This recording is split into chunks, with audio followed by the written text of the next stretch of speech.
తెలంగాణ తొలి ముఖ్యమంత్రి కేసీఆర్ పాలనలో నిర్మించిన మరో ప్రతిష్టాత్మక ప్రాజెక్ట్ ప్రజలకు అందుబాటులోకి వచ్చింది. సీతారామ ఎత్తిపోతల పథకంలో ఇవాళ అద్భుతం ఆవిష్కృతమైంది. భద్రాద్రి కొత్తగూడెం జిల్లా బీజీ కొత్తూరు వద్ద అర్ధరాత్రి అధికారులు ప్రాజెక్ట్ ట్రయల్ రన్ నిర్వహించారు. ఉదయం మంత్రి తుమ్మల పంప్ హౌస్ లో మోటార్ స్విచ్ ఆన్ చేసి నీటిని విడుదల చేశారు. దీంతో గోదావరి జిల్లాలో గలగల ఉరకలెత్తుతున్న దృశ్యాలు కనువిందు చేస్తున్నాయి.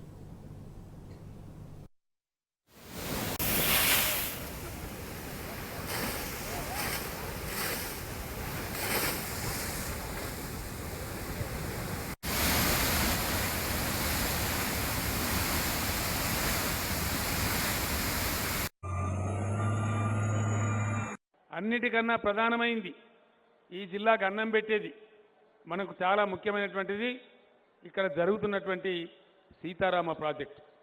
దానికోసంగా 13,000 కోట్ల రూపాయలు లోన్ తీసుకున్నాం. అన్ని అనుమతులు సాధించినాం. అన్ని క్లియరెన్స్లు వచ్చినాయి.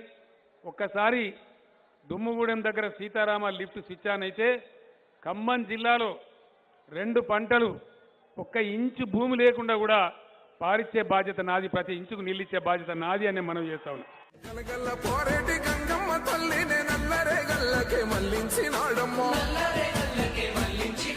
కాళేశ్వరము తోటి లక్షల ఎకరాలు కలకాల నాడించే మన పెద్ద రైతన్న, ఎత్తుండే మన పల్లెలు గతమంతా నిర్రేబారిన నేలలు, ఏడేళ్ల ఈ పొద్దులో చిగిరించే మెల్లగా మన బతుకులు.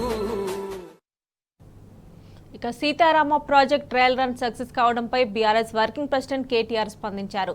రాష్ట్ర తొలి ముఖ్యమంత్రి కేసీఆర్ సాగునీటి రంగం కోసం చేపట్టిన గొప్ప కార్యక్రమాల్లో సీతారామ ప్రాజెక్టు కూడా ఒకటని ఆయన గుర్తు చేశారు.